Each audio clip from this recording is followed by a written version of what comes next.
senhoras, eu costumo chamar de meninas, mas às vezes o pessoal não gosta, então, né, das meninas que estão aqui também já estiveram conosco e a gente agradece muito.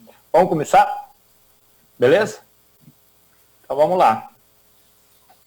Marcos, está aberto, pode dar o start aí que...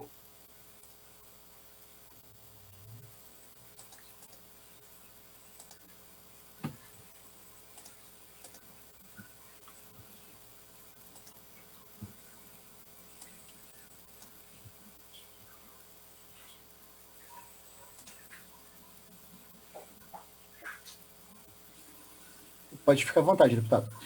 Ok. Boa noite, senhores e senhoras que nos veem e que nos ouvem. Boa noite a todos os nossos convidados. E pela ONG Decida Viver, e é com grande satisfação que eu declaro aberta a audiência sobre o tema Viva em Constante Transformação, Políticas Públicas frente à Prevenção do Suicídio. A presente audiência foi proposta pela Comissão de Direitos Humanos, presido a Comissão de Direitos Humanos da Assembleia Legislativa, a pedido e proposta também pela ONG Decida-se Viver. O foco da audiência é o tema da prevenção do suicídio, explanando, a partir das falas dos participantes, sobre, primeiro, a realidade do atendimento e prevenção, tratamento e ajuda em caso de tentativa de suicídio. Segundo, melhorias e tratamentos necessários. Terceiro, como o poder público e demais organizações podem atuar em rede. E no quarto, melhorias para os profissionais da área. Nós faremos essa audiência com dois momentos. No primeiro momento, nós temos duas convidadas que farão uma explanação de 10 minutos. E, na sequência, nós teremos uma segunda mesa com os nossos convidados fazendo uma exposição, que não é uma exposição, é quase uma saudação, mas nós já pedimos desculpas, inclusive aos nossos convidados, pelo pouco tempo que nós temos, de 5 minutos, prorrogáveis na sequência, nós podemos prorrogar e abrir. Numa terceira, nós vamos abrir para que façam suas perguntas, e aí podemos encaminhar as perguntas. Então, mais uma vez, agradeço muito a presença e o respeito que todos e todas que estão aqui têm pelo tema, porque só o fato de virem uma sexta-feira à noite para nós fazermos esse debate já demonstra a preocupação e o respeito que tem com o tema e com o debate. É um agradecimento especial a todas as pessoas que estão nos assistindo hoje também e que nós possamos ter, a partir de hoje, como já fizemos no ano passado, mais elementos para que nós possamos combater esta que tem sido, como nós já comentamos, uma verdadeira epidemia em muitos dos nossos momentos e momentos muito difíceis de serem superados. Agradecer também aqui um agradecimento especial a Thaís, está conosco aqui, advogada, a jornalista também faz parte desse grupo que hoje tenta conversar, e aos nossos servidores da Assembleia Legislativa que propiciam que nós possamos fazer essa audiência virtual. Essa audiência está sendo transmitida pela TV Assembleia, está sendo transmitida também por todos os canais da TV Assembleia e ficará registrada para aqueles e aquelas que quiserem posteriormente acompanhar os depoimentos e as intervenções que aqui forem feitas. Eu, de pronto, quero passar para Raquel Pinheiros Niels, desculpe se não estiver correto o nome, Raquel Niels Antoniassi. A Raquel é psicóloga, mestre em Psicologia Clínica pela PUC São Paulo, doutoranda em Psicologia pela Universidade Estadual de Maringá, membro da Associação Brasileira de Estudos e Prevenção dos Suicídios, a ABEPS. A Raquel terá 10 minutos para fazer a sua exposição. Na sequência, nós vamos passar para a Ellen Luciana Danhart-Tchaikovsky, que faremos daí também a sua apresentação, ok? A gente dá um avisozinho para que possa fechar. Eu sei que não é muito simples, mas para tentar fechar esses 10 minutos. Como nós fazemos, doutor Marco Antônio, todo dia na Assembleia aqui, corta e está me ouvindo, presidente? E aí a coisa vai andando, porque é o jeito que nós temos que fazer. Esse mundo meio diferente dessa pandemia que a gente está vivendo. Vamos lá? Raquel, é com você. Bom, então vamos lá, né? Vou tentar otimizar ao máximo aí esse pouco tempo, né, que a gente tem para estar falando de uma temática tão significativa e tão mais complexa do que 10 minutos, né? Mas hoje eu vim, na verdade, com a intenção de provocar um pouco de incômodo, né? Há mais ou menos um ano atrás, eu estava aqui pela segunda vez participando dessa audiência pública na Câmara, me dirigindo justamente falando sobre os dados epidemiológicos de suicídio aqui em Maringá, comparando os números de morte por suicídio com os números de morte por dengue, justamente para naquele momento tentar apresentar uma comparação entre os números e as políticas públicas voltadas à prevenção de tais problemas de saúde pública, né? Mostrando que a dengue hoje tem um número de mortes significativamente inferior ao número de mortes por suicídio e tem toda uma política pública por trás que colaborou para essa redução dos números, enquanto sobre políticas públicas de prevenção do suicídio nós ainda não temos,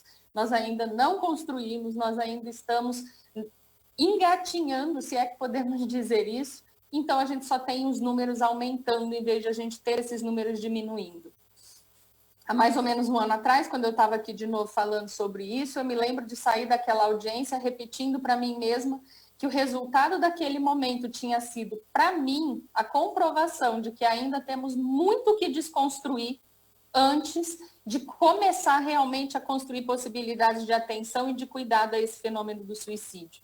Isso porque aquele momento foi marcado pela compreensão de alguns aspectos associados à troca de palavras permeados pela falta de informação, pela distorção de conhecimento sobre suicídio, o que são coisas extremamente prejudiciais para que a gente possa realmente construir ações que sejam efetivas quando a gente está falando de prevenção disso, né, desse fenômeno. E falar sobre os mitos em torno do suicídio faz-se de suma importância para que a gente possa iniciar qualquer processo de conscientização a respeito dessa temática. E foi algo que apareceu com muita presença nessa última audiência pública acontecida no ano passado. Repito isso aqui, pois a cada novo ano me deparo exatamente com a mesma situação, com a mesma realidade, como se estivéssemos apenas começando a discussão sobre ela. E repito, esse é o meu terceiro ano participando de uma audiência pública, falando sobre a necessidade da construção de uma política pública de prevenção e pós-venção do suicídio, e pela terceira vez me sinto compelida a repetir as mesmas informações que a gente já está discutindo há um tempão, e que a gente ainda não sentiu que essas informações estão sendo escutadas. No entanto, hoje eu me atrevo a ir por um caminho um pouquinho diferente. Eu vou sim apresentar aqui os dados sobre o suicídio de Maringá, mais uma vez, mas vou dar um sentido diferente para isso. Em 2019, em Maringá, as notificações de violência autoprovocada apontam que foram realizadas 943 tentativas de suicídio. Repito, 943 tentativas de suicídio em Maringá no ano de 2019. Foram notificados ainda 28 mortes por suicídio. Repito de novo, 28 mortes. E daí, com esses dados, eu me pergunto, até quando nós vamos ouvir números como esses, que aumentam a cada ano, e vamos nos manter paralisados? E vamos continuar não fazendo nada. E me atrevo a aprofundar um pouquinho mais nessa informação, que num dado que é um dado que tem provocado cada vez mais desconforto dentro do meio científico sobre a prevenção e pós-venção do suicídio, e que é o que a gente vem discutindo muito intensamente dentro da ABEPS, né, Associação Brasileira de Estudos e Prevenção do Suicídio, que eu acho que é importante a gente se atentar. Dessas 28 mortes notificadas no ano de 2019, o mês que mais ocorreram mortes foi o mês de setembro. Proporcionalmente, foi um mês com um aumento significativo em relação aos outros meses do ano. E a gente está falando justamente do mês dedicado à prevenção do suicídio e à valorização da vida. Então, eu me pergunto, onde a gente está errando? E fica um pouquinho em silêncio para provocar esse desconforto mesmo. Onde estamos errando? Porque se isso está acontecendo no mês de setembro, isso me sinaliza que o pouquinho que está sendo feito, talvez não esteja sendo feito de forma adequada. Talvez esteja sendo feito de forma incoerente, talvez esteja sendo feito considerando aspectos que não deveriam estar sendo considerados, distorcendo informações, sendo abordada de forma não qualificada, não cuidadosa, e em vez de oferecer um resultado positivo, está trazendo resultado danoso. E eu trago essa informação aqui para dizer que eu acho que nós estamos ainda muito atrasados em termos de prevenção e pós-venção do suicídio, e o pouquinho que a gente está conseguindo fazer não está tendo resultado. E não está tendo resultado porque não está pautado numa política pública consolidada, numa política pública efetiva, numa política pública que delineia o cuidado, que norteia a atenção, que cria protocolos, que constrói caminhos que realmente pode trazer resultado. Por esse motivo, eu aproveito então essa oportunidade de estar aqui pela terceira vez falando sobre essa temática tão importante, tão significativa, para mobilizar desconforto mesmo. Pois eu entendo que somente a partir do desconforto que a gente pode provocar transformação. E é essa necessidade que a gente tem quando a gente está falando dessa temática, né, relacionada à prevenção e pós-venção do suicídio. Transformação. E a necessidade de transformação no que diz respeito a isso se faz urgente. A gente precisa investir tempo, investir formação, investir cuidado para que a gente possa efetivamente construir políticas públicas de prevenção que sejam resolutivas, que promovam acertos e não erros, que promova realmente acolhimento e cuidado dessas pessoas que sofrem, né, pelo comportamento suicida. A gente precisa parar de agir sobre um fenômeno tão complexo e tão significativo apenas quando ele aparece na nossa frente. A gente precisa agir sobre o suicídio antes que ele aconteça. A gente precisa ter política pública de saúde, política que norteie, política que dê caminho, política que realmente sustente as ações dos profissionais que estão envolvidos nesse cuidado. Senão a gente vai continuar errando. E continuar errando quando a gente está falando de prevenção do suicídio é grave demais, né? Pensar em 28 mortes, e daí eu volto a fazer aquela comparação com os dados da dengue, né? Se a gente ouve uma morte por dengue, assusta. Se a gente ouve 2 mortes por dengue, a gente assusta. Se a gente ouve 28 mortes por suicídio, a gente faz o quê? Fica parado? Peço desculpas pelo desconforto mobilizado, mas eu estou sentindo, particularmente nesse setembro amarelo de 2020, a necessidade de ter desconforto mesmo, para que a gente possa, a partir dele, provocar mudanças. E é isso. Obrigada pela escuta. Obrigado, Raquel. Raquel fez uma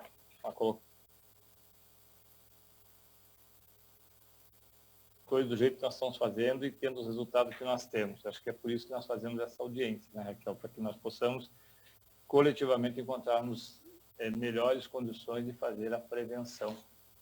E talvez seja essa a necessidade que nós estamos tendo hoje. Encontrarmos um mecanismo que, de alguma forma, nos dê condições de entender o que leva uma pessoa a um ato tão extremo, né? Mais uma vez, obrigado. Obrigado pela sua participação. Vou passar para Ellen Luciana Danhap Tchaikovsky. A Ellen é enfermeira do Hospital Adalto Botelho, aqui de Piraquara, e do SAMU de Curitiba, especializado em saúde mental pela PUC Paraná. Obrigado, Ellen. Eu sei que você está em Pato Branco, né? Tem um outro compromisso também, com todos os problemas que a gente tem com esse negócio aí dessa telinha, que eu particularmente falo que ela faz bullying comigo, porque a metade eu não escuto, outra metade as pessoas não me escutam, mas é uma forma que a gente tem de, pelo menos, nos encontrarmos de uma maneira que não seria possível em outro período. Então, seja muito bem-vinda, Ellen. Obrigado por aceitar o convite. E nós temos aí a satisfação de ouvi-la, por gentileza. Boa noite a todos. Agradeço a oportunidade. Vou tentar resumir a fala. Eu escrevi ela para não fugir do tempo. Enfim, eu tenho um outro viés da colega anterior, mas termino no mesmo viés que ela, que é a provocação, certo? Para entender um pouquinho, para quem não é da área, para quem está nos assistindo e não vive essa discussão na prática, no trabalho, entender um pouquinho como é que as pessoas, por que existe tanto medo de falar em suicídio? É quase se falar antigamente de falar de câncer, né? Os profissionais, eles têm medo de perguntar porque a pessoa, se ela pensa, tem ideação, ou se ela pensa se matar, e depois que ela cria coragem para perguntar, ela pergunta, a pessoa diz, sim, eu tenho, ela não sabe o que fazer, certo? Mas como é que a gente vai entender isso, né? O suicídio, a partir da história, os povos primitivos, eles encaravam o suicídio como uma fuga da escravidão, ou o suicida acreditava que ele poderia voltar e se vingar do seu desafeto ou dos seus familiares. Quando a pessoa tinha idade avançada, os esquimós fazem isso, né? Eles acabam se matando para não criar um empecilho para seus entes queridos, né? Na antiguidade greco-romana, já passou a ser o exercício do direito, desde que esse direito não prejudicasse o Estado, desde que ele não confrontasse os deuses. Então, os soldados e os escravos eram proibidos de se matar. Caso se matassem, as suas mãos eram decepadas e não poderia ter o ritual do sepultamento.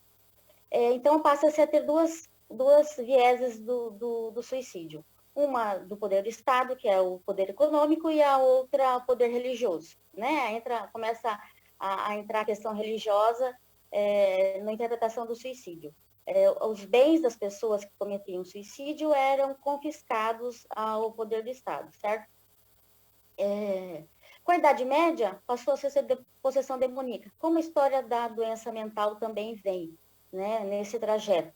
A pessoa que se matava, ela estava possuída pelo demônio, né? Então, ela confrontava o Deus que nos deu a vida. Para se ter uma ideia, o suicida era excomungado. Só em 1961, no Concílio do Vaticano II, é que a doença mental passa a eximir a excomunhão de um suicida. Mas mesmo assim, o suicida, em 1961, era excomungado da igreja, né? A partir só do século VIII é que a doença mental, ou frenesia ou melancolia, justificava ou tentava se entender o suicídio. Dessa forma, os bens não eram tirados da família, a herança, né? E até a tentativa, no caso da tentativa do suicídio, os bens também eram removidos, né? Aí vamos entrar na parte do tempo moderno, com a discussão, para a gente tentar encaminhar para as provocações. A gente sabe, revolução industrial, aumento de produção, cobranças, né? Há um outro entendimento, né? O suicídio passa a ser estudado tanto no âmbito da saúde mental, no âmbito sociológico, para entendimento, mas passa a se entender a perda, maior ainda a perda econômica que o suicídio causa, tendo o viés da necessidade da intervenção da gestão pública, né? A gente tem que expor algumas situações para discutir os fatores de crise que aumentam a possibilidade da pessoa cometer o suicídio.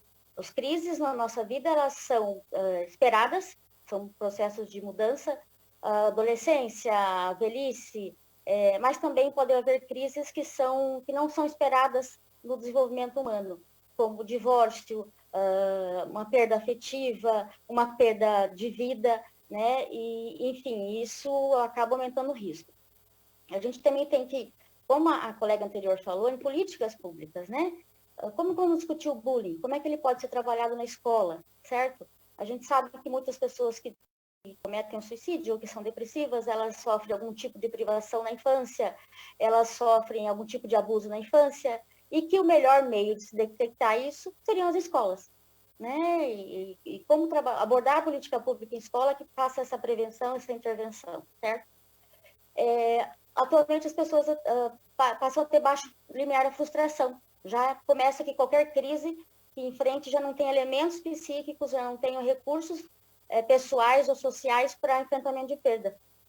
Os pais trabalham muito, suprem essa ausência com eletrônicos, com computadores, com celulares, e aí a criança só tem perdas virtuais. Aí, quando ela tem a perda concreta, ela não dá conta disso, ela não sabe enfrentar a crise, né? A gente tem um aumento do número de adolescentes tentando a prática de suicídio ou automutilação, certo? A gente sabe que perdas conjugais e o desemprego também aumentam o risco. A crise escolar, né? Hoje em dia, os pais não conseguem, a gente está falando também no momento de pandemia, né? Vale lembrar que essa pandemia pode ter reflexo nessa geração posteriormente. Os pais não conseguem dar conta de estudar com seus filhos, né? Não conseguem acompanhar a escola, a própria ausência da presença dentro da escola dos coleguinhas, o confinamento dentro de domicílios com a ausência dos pais.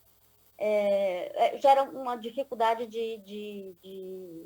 enfim, crises que podem posteriormente abalar essas pessoas, né? Perdas de entes queridos, a gente está numa pandemia que a gente perde, não é só ente querido, a gente está perdendo colega de trabalho, eu falo isso em nome, né, eu sou profissional da saúde, estou perdendo colegas com sequela, dou graças a Deus por estar bem, todos nós estarmos bem, mas isso afeta mentalmente a gente, né? Você perda, seja era na pandemia ou seja em outro momento. E a gente não está acompanhando os velórios, não está vendo, nós somos um país eminentemente católico, certo? Medo de morrer nesse momento, confinamento social, pensando nas crianças ainda, a perda do convívio com os avós, a gente fala tanto das crianças, não fiquem com seus avós, não deixem os avós cuidando das crianças, quando a gente sabe que o vínculo avô-neto é muito importante. E aí eu trago pontos de reflexão para possíveis intervenções. A gente sabe que um deles é a capacitação dos profissionais, né? O profissional da saúde, ele estuda, ele busca, ele jura para promover a saúde. E aí ele vai atender uma pessoa que tentou contra a própria vida, né? Há uma ambivalência do próprio profissional.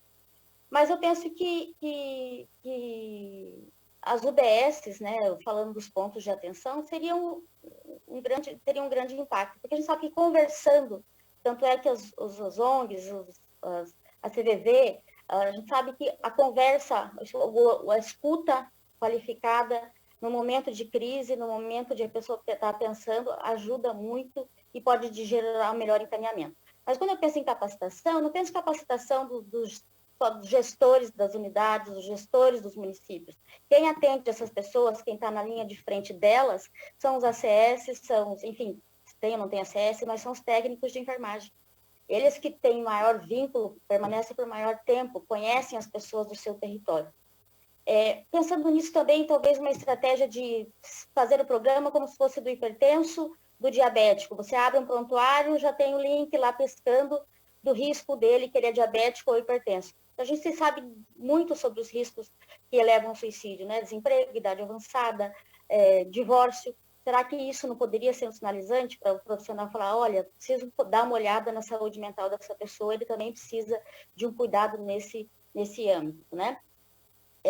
Como trabalhar as prevenções? Eu falei das escolas, né? Existe a lei, acho que 13.935 de 2019, que fala da presença dos assistentes sociais e psicólogos nas escolas. É difícil pensar numa questão de custeio, né? Ou de como isso seria colocado em prática, né? Como ordenar os pontos de atenção?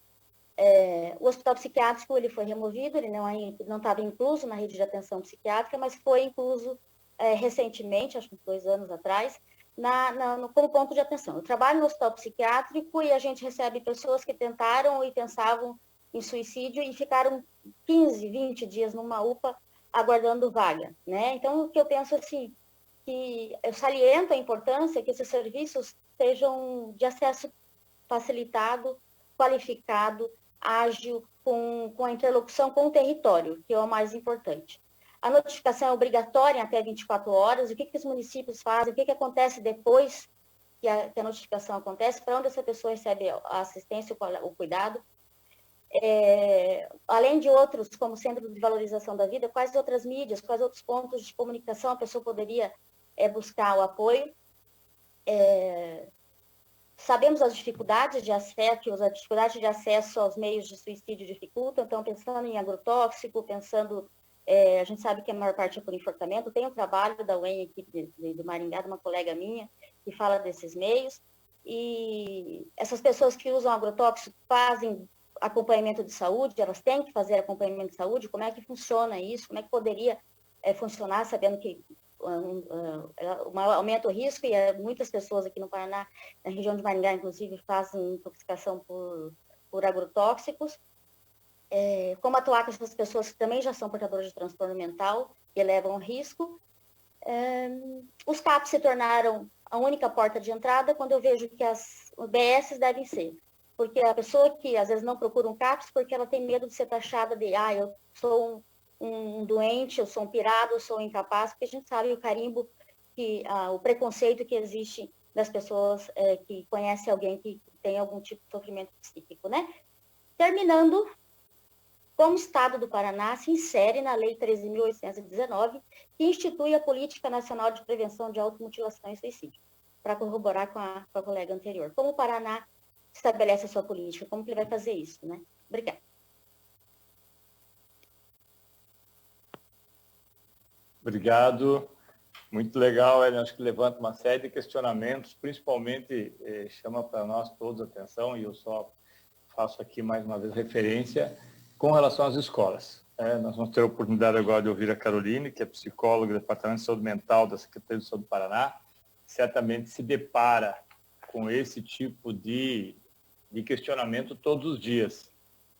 Porque nós temos uma grande quantidade de meninos e meninas, por todas as razões que serão expostas aqui, com todas as dúvidas que acontecem em determinado período da vida e com um número de crianças com mutilação muito grande. Eu acho que em todas as cidades nós temos esse tipo de situação e que nós não sabemos bem como encaminhar, nós não sabemos nada como encaminhar e como tratar no período todo, não só para fazer a notificação, mas principalmente quando foi dito o acompanhamento posterior.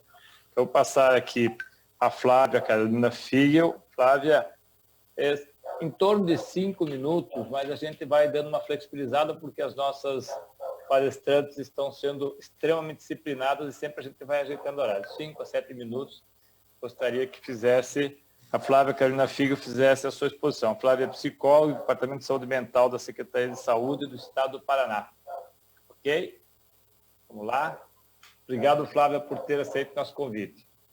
Esse latido que vocês escutam aqui, não se preocupe, que é um dos 3.540 cachorros que nós temos aqui, que hoje ficam bagunçando um pouco, mas no final acabamos todos conseguindo chegar a um acordo. Pandora é Pandora.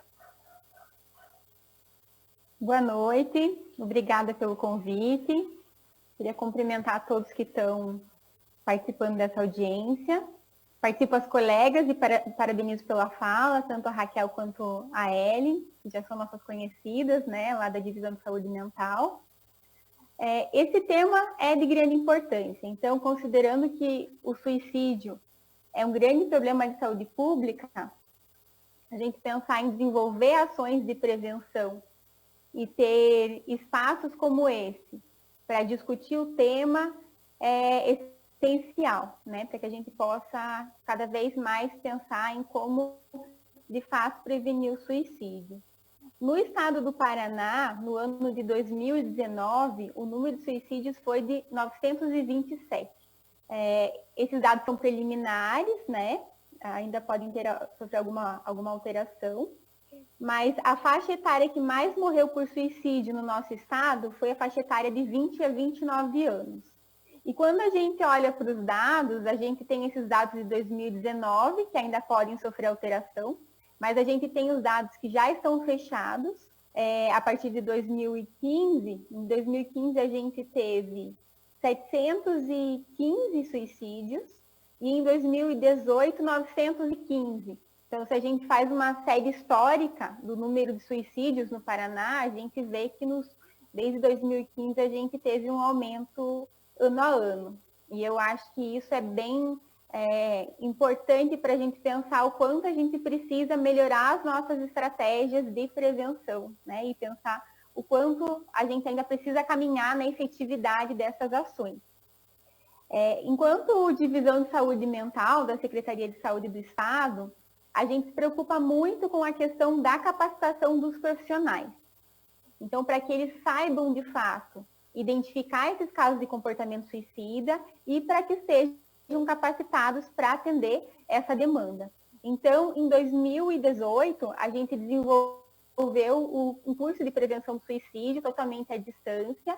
Inclusive, a Raquel participou também da elaboração desse curso. É um curso de 65 horas, que ele foi revisado pelo professor Dr. Neuri Botega, que é uma grande autoridade no assunto.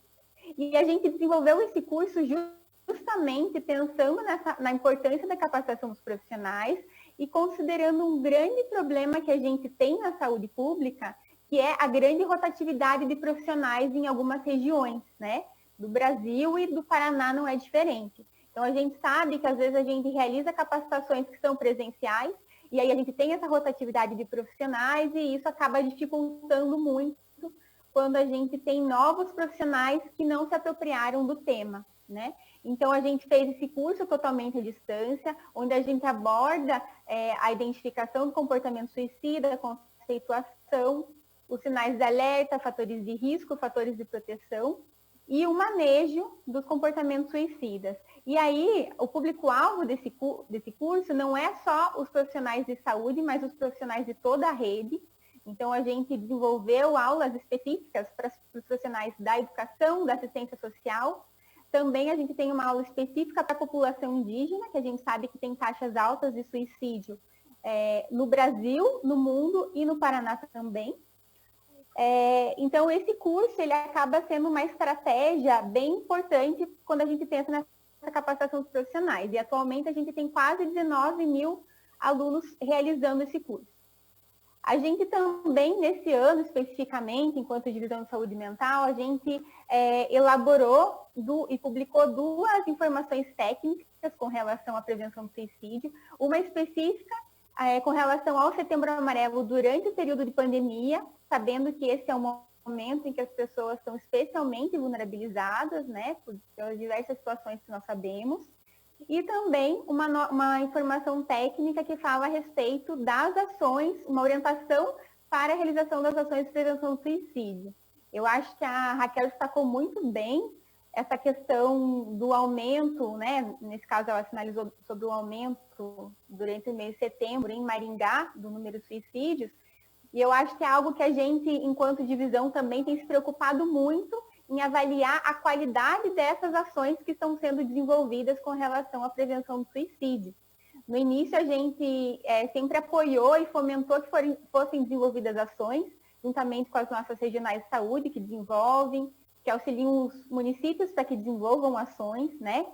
Mas a gente também percebeu que essas ações acabavam concentradas no Setembro Amarelo, que é um mês que deu muita visibilidade para a temática da prevenção do suicídio, mas cada vez mais a gente tem tentado trabalhar a importância de não realizar ações apenas em setembro, né? Que isso seja um primeiro passo para a gente possibilitar a ação no ano todo. E também tentar melhorar o conhecimento técnico dos profissionais para que eles possam fazer ações mais efetivas e que eles consigam compreender melhores formas de abordar a temática do suicídio para que não aconteça, não ocorra de uma maneira prejudicial. Então, enquanto divisão de saúde mental, a gente tem trabalhado muito nesse aspecto e destaco aqui a importância que a gente tem, os esforços que a gente tem feito para capacitar os profissionais do Estado. Obrigada e fico à disposição para questões que possam ter.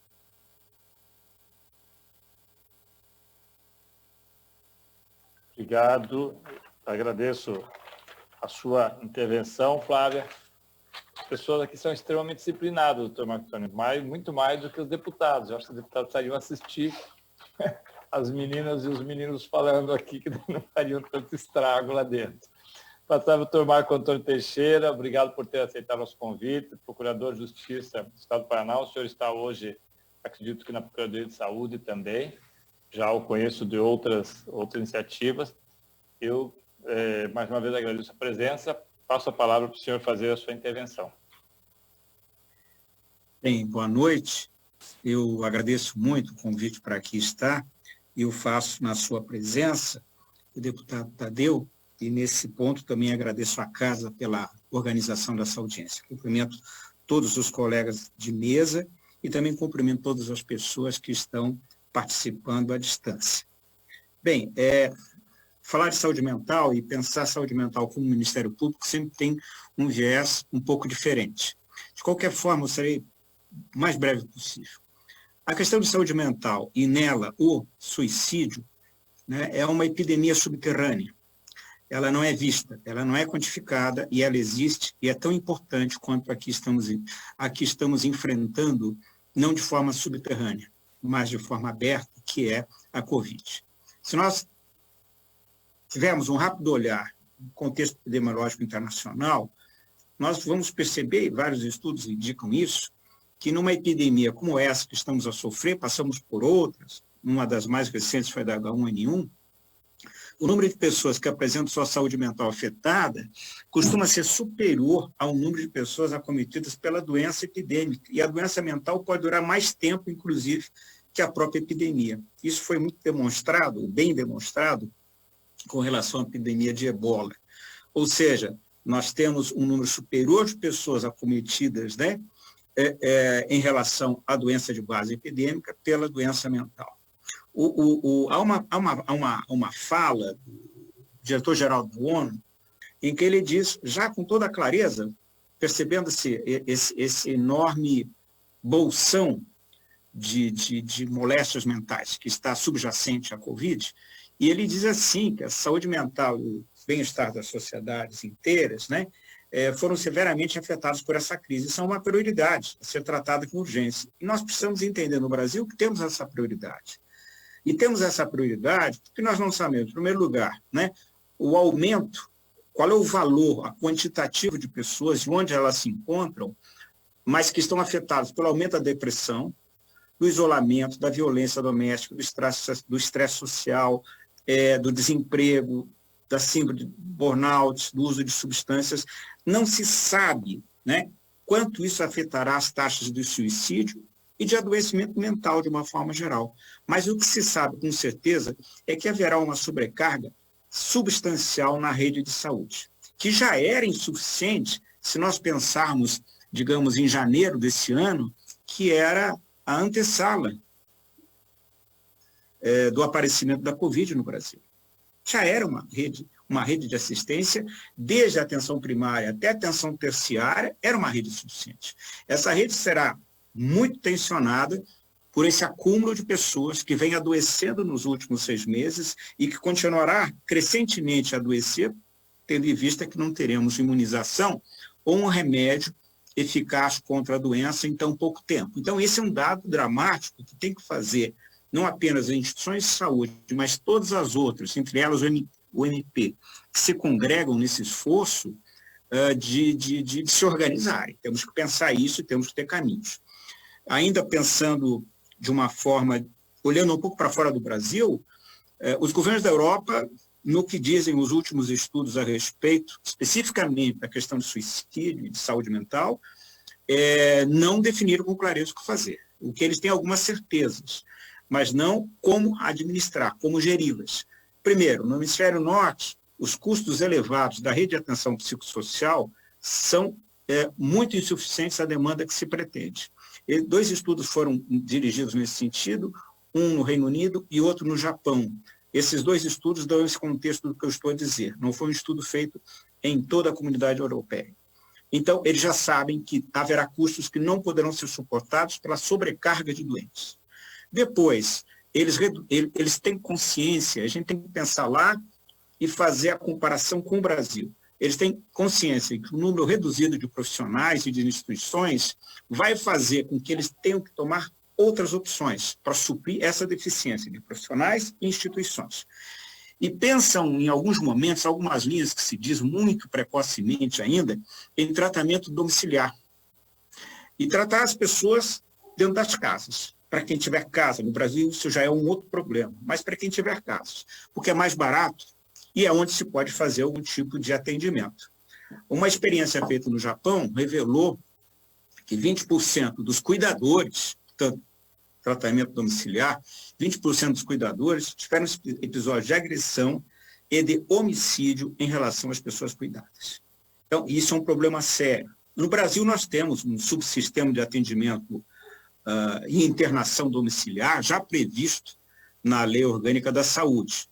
Mas não sei se essa será uma hipótese a se ver no Brasil, porque tão imberbes estamos, tão iniciantes estamos nessa conversa, que até é prematuro sugerir caminhos nesse momento, como a questão do internamento domiciliar, que, embora previsto no Brasil, já é algo que se pensa na Europa, dada a fragilidade desse tipo de atenção. E nós estamos falando de sistemas de saúde maduros, diferentes do Brasil, e já lá se percebe isso.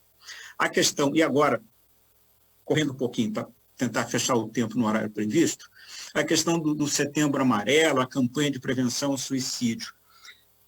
Como a colega já disse, eu cumprimento todos os colegas que já falaram pelas suas instigantes e elucidantes palavras. Eu quero dizer que concordo quando se disse aqui, né, que setembro não é suficiente. Não basta discutir um mês por ano a questão da saúde mental e um dos episódios mais agudos dela, que é o suicídio, né? Nós temos que ter campanhas permanentes sobre o suicídio. Todos os meses têm que ser meses amarelos. Não se vai a lugar nenhum discutindo um mês do ano por um problema que acontece todo dia. Essa é a consciência que se precisa desenvolver entre as instituições, entre os profissionais de todas as áreas que convergem para esse tipo de matéria tão importante, né? E também é importante que permanecemos sempre com esse assunto quente, porque, entre outras coisas, ele nos faz, além de pensarmos uma reorganização da rede de atenção para o que aí está e que aí virá, mas também nos ajudam, pela insistência, pelo convencimento, a superar, a enfrentar o estigma social da doença, né? E principalmente do suicídio, que não é um problema na área de saúde mental apenas. Nós lembramos que na saúde ela é um pouco pródiga em estigmas sociais, né? Quem não lembra, por exemplo, do estigma com relação, ainda hoje existente, com os portadores de mal de Hansen, né? Quem não lembra do estigma em relação aos portadores de HIV, né? Com as pessoas que têm sofrimento psíquico ou mental. Enfim, esse estigma é uma pedra, é uma barreira num caminho já difícil de organização de cuidado, de provimento de meios para essas pessoas superarem pelo menos as fases mais agudas do seu sofrimento. E eu concluo, deputado, com uma pergunta que talvez se faça, bom, mas o Ministério Público cá vem e a dizer coisas sobre saúde mental. Mas o que ele está fazendo? E eu vou lhe dizer também, por amostragem, por amor ao horário, né? O MP pensa hoje, né, e já vem desenvolvendo de algum tempo para cá, mas hoje, particularmente com mais ênfase, em atuar prioritariamente na atenção primária. E eu lembro que o trabalho tem que ser feito, em primeiro lugar, junto aos municípios, o que é onde as pessoas têm que ser rastreadas, têm que ser preferencialmente identificadas como portadoras de algum sofrimento e lá inicialmente cuidadas. Eu lembro agora, bem recentemente, uma lei municipal de Capanema, que é a Lei 1720 deste ano, que é uma lei feita no município. Para o quê? Para regular as ações do município para prevenir suicídio. Quantas leis nós temos como Capanema no Paraná? Não sei.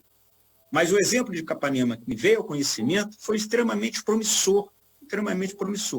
Mas eu dizia, então, que nós temos 2 programas em andamento com relação à questão de suicídios hoje no MP. O primeiro programa é um programa ligado a agrotóxicos, né? Que alguém também já falou aí. E como é que funciona esse programa? Esse programa ele foi um pouco induzido pelo Ministério Público em relação à Secretaria de Estado da Saúde, naquela época, já faz poucos anos, de que nós pensávamos que o suicídio provocado pela exposição a agrotóxico, ele não era, como normalmente se costuma ver esse fenômeno, um problema apenas do trabalhador rural. Ele é um problema de toda a comunidade, da família do trabalhador, das pessoas que são vizinhas, das escolas que estão do lado da plantação, né? Então, a questão gerou um programa na CESA, que está agindo, já está concluído, né? O tempo foi, né? Foi. Então, tá bom. Não, então é só isso aqui. A questão do suicídio e agrotóxicos, e também estamos a desenvolver um programa nos municípios com relação à atenção básica, tentando identificar as fraturas da RAPS no município, né? E também um projeto piloto que a gente está conversando com a Universidade Federal para fazermos em conjunto, para, num estudo de campo, nesse tempo de Covid, nesse tempo difícil que vivemos, identificarmos as peculiares fraturas que o tempo apresenta no trato dessa matéria num município com algo que apresente um alto índice de internamento. Esse é o critério de internamento psiquiátrico. Muito obrigado e eu me desculpo pelo excesso que tive no tempo. Obrigado, doutor Marco Antônio. Isso só mostra que nós precisamos fazer mais conversas como essa. Acho que o exemplo de Capanema, depois gostaria que o senhor nos passasse também, passasse para a Regina e para a Thaís, que nós precisamos fazer políticas.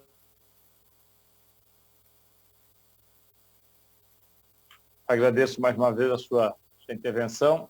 Passar para a doutora Maria Heloísa Sela, é servidora da Secretaria de Saúde de Maringá. Seja muito bem-vinda. Nós estamos agora aqui para ouvi-la. Obrigado pela presença, Maria Heloísa.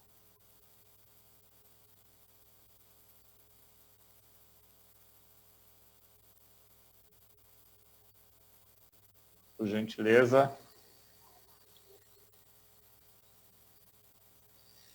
Oi. Maria Heloísa Sela. Nós não estamos lhe ouvindo, seu microfone está fechado.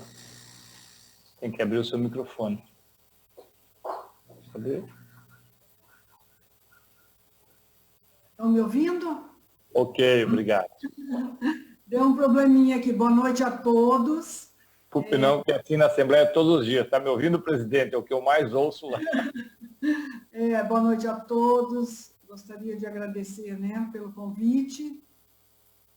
Dizer assim, que eu não vou poder ficar até o final, porque eu já tinha um compromisso anterior, mas vou ficar o máximo que eu puder possível, né? Eu acho que é um assunto bastante pertinente.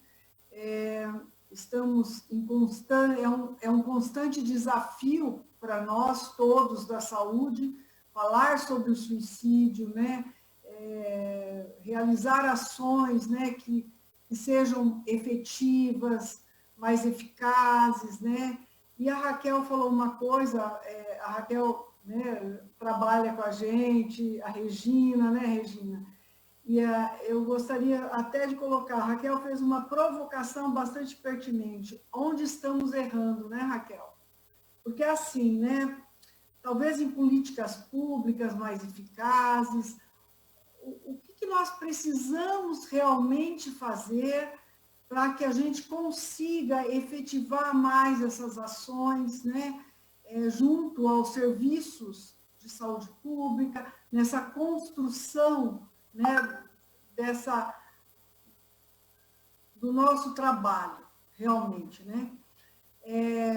Ontem nós tivemos realmente um episódio, a Regina sabe, né, Regina, e a gente vai construindo no dia a dia, né? Falar do suicídio é um desafio muito grande, né?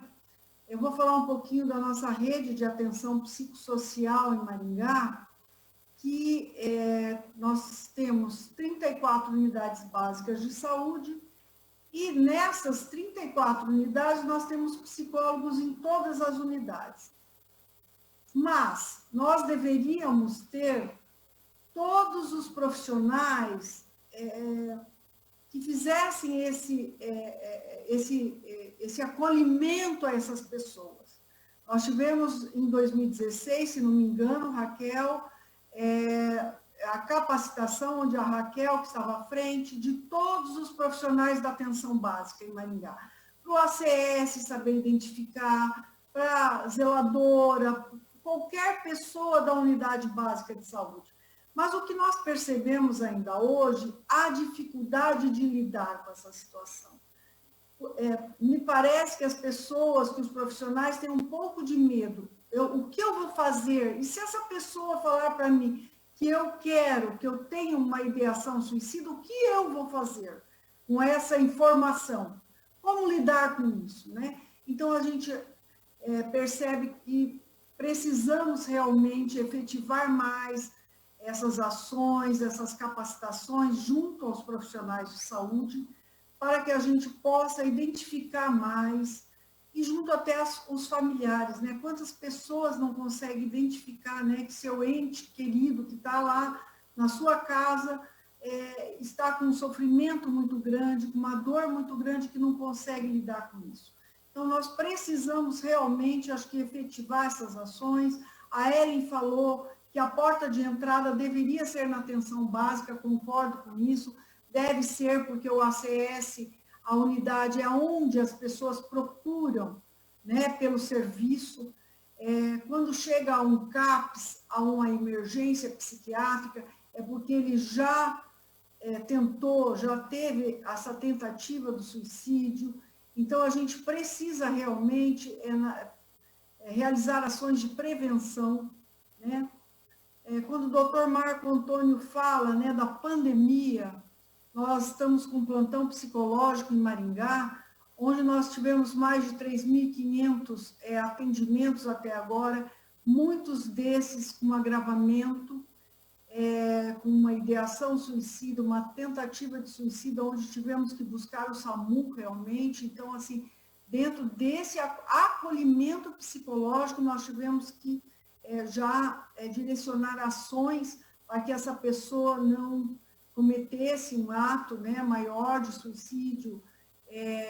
Então, a gente fica muito realmente preocupada e muito feliz também em ter esses momentos, né, de discussão com todos esses profissionais que são muito envolvidos, engajados, né, nessa questão da saúde mental, né, nessas pessoas com agravamento psíquico, com essa dor profunda, né, que não conseguem lidar com isso, a ponto de tentar, né, dar um fim, né, a tudo isso. Fora isso, nós temos os CAPs em Maringá e nós temos a emergência psiquiátrica também. Mas nós pensamos assim, que nós precisamos, lá do início, né, começar lá na atenção básica realmente, fazendo um trabalho conjunto, né, com os profissionais da ONG, como a Regina, como a Raquel, como todos os outros profissionais que são engajados, mas nós, não só no Setembro Amarelo. Maringá tem o Comitê do Suicídio, prevenção e pós-venção ao suicídio, ao qual faz parte a Raquel, a Regina, como ONG, e nós precisamos realmente, eu acho que efetivar mais essas ações, estamos atentas, percebo que com o comitê a gente está mais atenta o ano inteiro a essa questão, né, que não é simples, né, é muito difícil realmente de lidar, tanto que muitos dos profissionais que a gente tem em rede hoje não conseguem ainda lidar com essa questão. A gente percebe, né, tenta realmente fazer todas as ações, conversas, capacitações, e muitos deles a gente percebe ainda que tem essa dificuldade. Então, nós queremos realmente efetivar ações, criar, eu acho que, políticas públicas mais eficazes, mais eficientes realmente, para que a gente consiga, né, dar um atendimento melhor a essa população que tanto precisa. Eu estou à frente da Gerência de Saúde Mental do município e o que tiver ao nosso alcance, nós vamos fazer para que essas pessoas tenham um atendimento de qualidade. Ontem, como eu falei, teve um episódio não muito agradável em relação à nossa rede, mas já tentamos corrigir, verificar o que está errado, como é que podemos melhorar tudo isso, e eu acho que é dessa forma. Eu acho que a gente tem que estar aberto, todos os profissionais abertos a essa questão do suicídio e da ideação suicida. A Raquel nos passou os dados que são alarmantes, né, Raquel? Os dados são muito grandes, então é uma questão realmente de saúde pública e que a gente precisa avançar muito ainda. Realmente nos incomoda, né? É uma questão, é um incômodo realmente essa questão da ideação e da tentativa de suicídio, das pessoas, né, que com todo esse sofrimento, né, não conseguem lidar com esse sofrimento psíquico e realmente resolvem tirar a sua vida. Como eu disse, nessa época de pandemia, nós tivemos muitos agravos da saúde mental das pessoas, estamos lidando realmente com um período bastante difícil, né, porque quem muitas pessoas que não tinham esse agravamento começaram a ter uma depressão, uma ansiedade, e muitas pessoas realmente tiveram um episódio bastante de agravo à saúde mental. Ok. Então, estamos abertos realmente a tentar melhorar essa questão, a trabalhar junto com todos vocês, e vamos tentar realmente construir, né, uma saúde pública mais efetiva e de qualidade. Obrigada. Obrigado, Maria Elisa. Nós agradecemos também a sua contribuição e os esclarecimentos feitos. Eu acho que é importante lembrar que, nesse período, nós precisamos ter mais ambulatórios, inclusive, para as pessoas saberem o que vai acontecer no pós-pandemia de coronavírus. Quer dizer, quem vai cuidar dessas pessoas no pós-pandemia, que é uma coisa que nos perguntam muito. Se hoje nós já temos dúvidas, as dúvidas aumentam num período como esse. Vamos passar para o Dr. Márcio Ronaldo Gonçalves de Silva, diretor do SAMU, na região de Maringá. Márcio, por gentileza.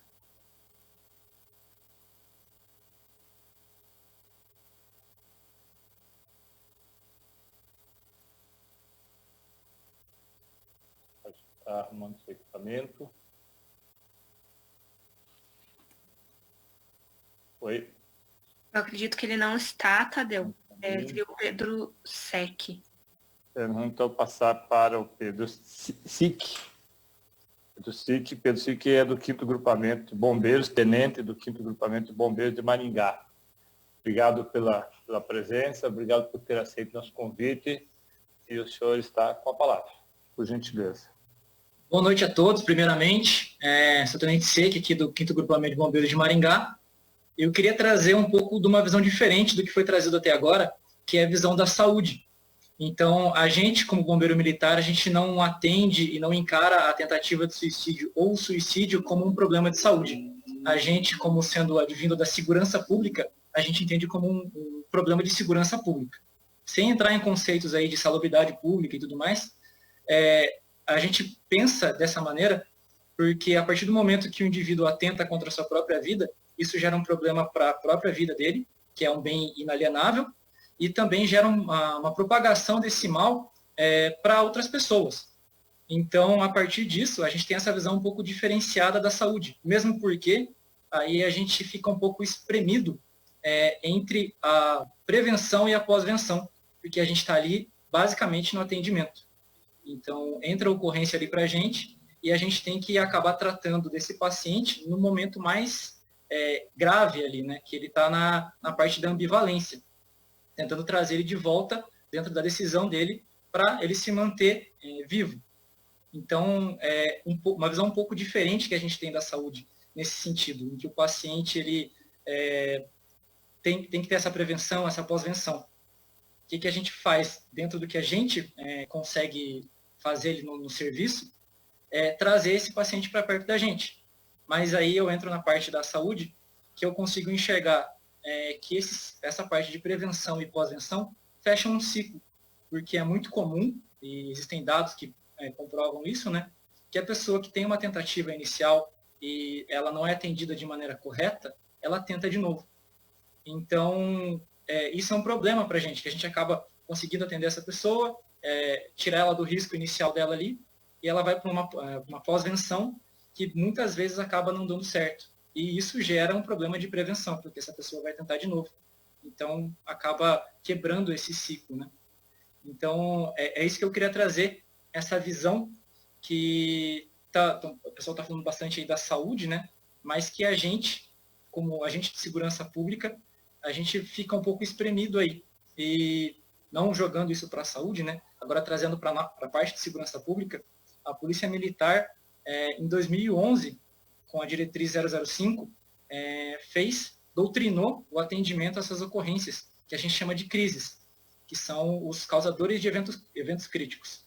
São eles, muitas vezes, indivíduos que pegam reféns, atentam contra a própria vida com armas, com remédios ou em altura. E somente a partir de 2011, a partir dessa doutrina, que foram criados os cursos dentro da corporação. E falando por parte do Corpo de Bombeiros, somente em 2017 foi o primeiro curso de negociadores em crises bombeiro, e teve uma turma de 15 alunos, e em 2019 a gente teve 2 turmas ali de 18 alunos. Então, hoje, no estado todo, para atender o estado inteiro, a gente tem apenas 50 bombeiros especializados nesse tipo de atendimento, que conseguem fazer ali o primeiro contato com a pessoa, fazer a ligação com ela, para, a partir de uma conversa, de uma escuta ativa, retirar aquela pessoa da falta de segurança que ela está se comprometendo. Então, é bem pouca coisa ainda, como a Raquel mesmo falou, há um problema aí de prevenção, de pós-venção, e até da parte ali do atendimento, são poucas pessoas que estão capacitadas a isso. No entanto, eu vou trazer um dado bastante interessante. Eu cheguei em 2018 em Maringá, e só na minha primeira semana em Maringá, eu vi, ali no quartel do 5º Grupamentos, a gente atender cerca de 12 tentativas de suicídio. Então, eu trago aqui para vocês o dado de 2018, no total de 2018, foram atendidas 46 tentativas de suicídio. Isso por parte do Corpo de Bombeiros, fora atendimentos que são feitos pelo SAMU ou que são encaminhados direto para os atendimentos psicológicos especializados. Isso além daquilo que não são tentativas, né, que acabam em óbito. Então, a gente não atende isso como uma tentativa, é um óbito. Já em 2019, esse número aumentou para 48 tentativas, ou seja, subiu em 2. É uma média mais ou menos parecida. Mas a boa notícia é que em 2020, até a data de hoje, dia 25 de setembro, a gente teve apenas 21 tentativas. Apenas comparando-se, né? Se a gente for comparar esse número equivalente, teve uma baixa de 30% dentro desse mesmo período. Então, daí fica a minha provocação também, como a Raquel disse. Eu não sei se isso é porque a gente está atendendo menos ou se porque estão ocorrendo menos tentativas. Mas, fechando o ciclo, então, eu visualizo hoje isso como um problema que a gente tem da pós-venção, que quando a gente consegue retirar a vítima ali da situação de risco dela, encaminhando, ela não necessariamente ter o tratamento correto, ter o encaminhamento correto, isso gera um ciclo, um novo problema de prevenção, porque essa pessoa pode vir a tentar de novo. Mas também, trazendo um pouco o lado aí para a segurança pública, que embora tenha sido bastante tardio, que isso começou na Polícia Militar do Paraná, somente em 2011, e no Corpo de Bombeiros, somente um curso em 2017, e outras 2 turmas em 2019, isso está sendo crescente. Agora a gente está preparando mais pessoas para ficarem, para ajudar nessa prevenção, nesse atendimento às pessoas. Porque nesses cursos você não aprende somente a atender a pessoa que está em risco ali, mas você aprende também a ter esse cuidado psicológico com seus companheiros de farda, com as pessoas à sua volta. Tentar aproximar as pessoas que você visualiza que tem esse problema, para conversar com elas antes de chegarem na situação da ambivalência. Talvez ali, antes de ter que ter um atendimento por parte da segurança pública.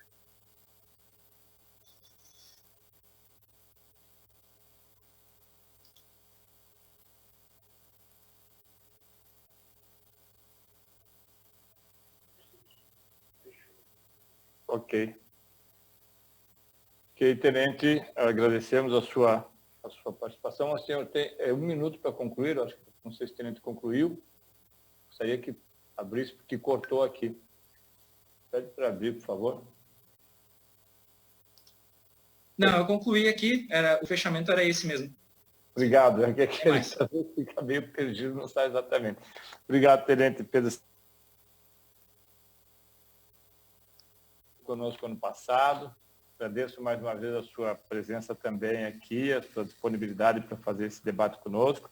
Coronel Ademar, comandante do 4º Batalhão da Polícia Militar do Paraná, seja muito bem-vindo. Uma satisfação tê-lo conosco. Vamos lá, abrir o microfone para o coronel.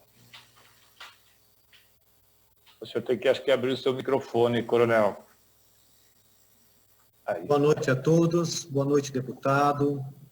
Uma satisfação muito grande estar junto com os senhores, com os amigos aqui, discutindo esse tema tão importante para todos nós. Olhando os colegas, as falas de cada um que aconteceu antes da gente, a gente percebe o quanto a gente precisa caminhar nesse tema e o quanto importante ele é para a nossa sociedade. Os números chamam a atenção, muitas vezes estão passando despercebido de toda a sociedade.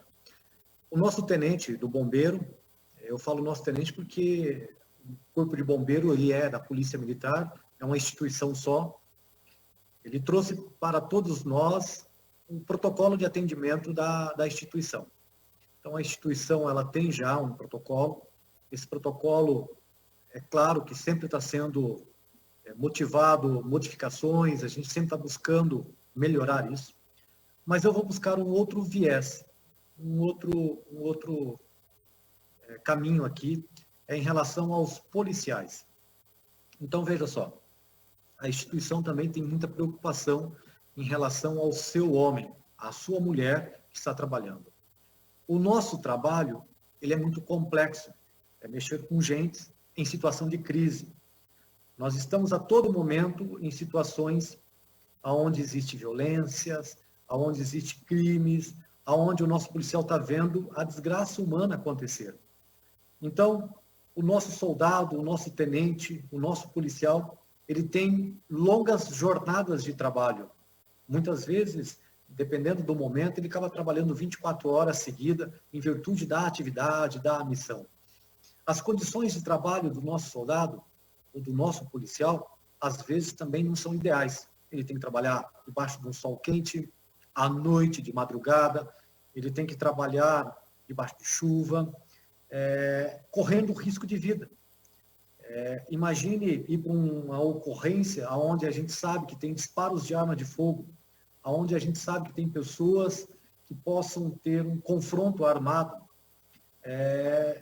Trabalha de dia, trabalha de noite, passa a noite toda em claro, uma alimentação que às vezes não é ideal em virtude do momento. Então ele está atendendo lá, está se alimentando, muitas vezes tem que parar de se alimentar para ir atender uma ocorrência em virtude da demanda.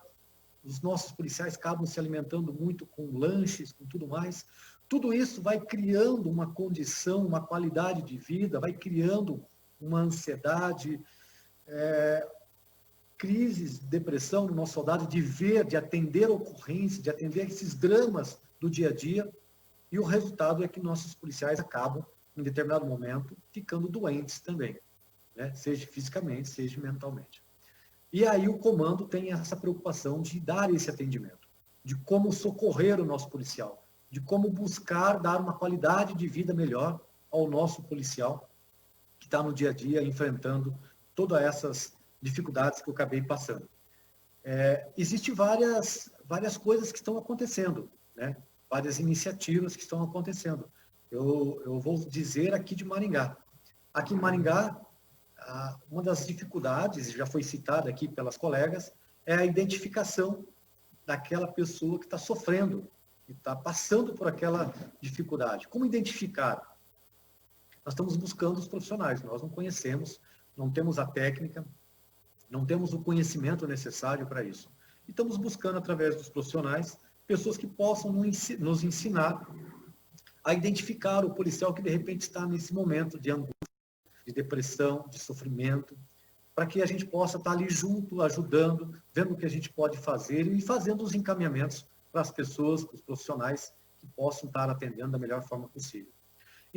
Então, a gente buscou através da UEM, e a UEM está nos ajudando nesse aspecto. Inclusive, hoje, coincidência, tivemos mais uma aula, é a segunda aula já do curso, que para os oficiais do 4º Batalhão, para que ele possa identificar pessoas que estão nessa condição ou que possam estar entrando numa situação que precisa de um alerta, acendendo um amarelo, né? Vamos usar para que a gente possa estar fazendo um encaminhamento necessário. Então, esse já é um trabalho que está acontecendo.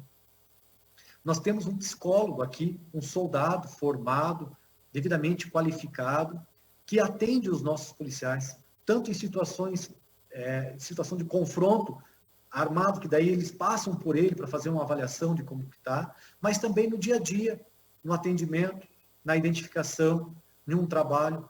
Desde 2014, a Polícia Militar do Estado do Paraná, ela contratou para cada batalhão psicólogos. Houve uma interrupção agora, mas em Maringá nós temos esse psicólogo, inclusive está tendo uma nova contratação de profissionais para que cada batalhão tenha um psicólogo, e esse profissional, ele fica o tempo todo nessa avaliação, nesse encaminhamento, e, inclusive, foi ele, que abriu essa porta junto à Universidade de Maringá, para que a gente possa ter ali outros profissionais trabalhando também junto a essas questões do batalhão.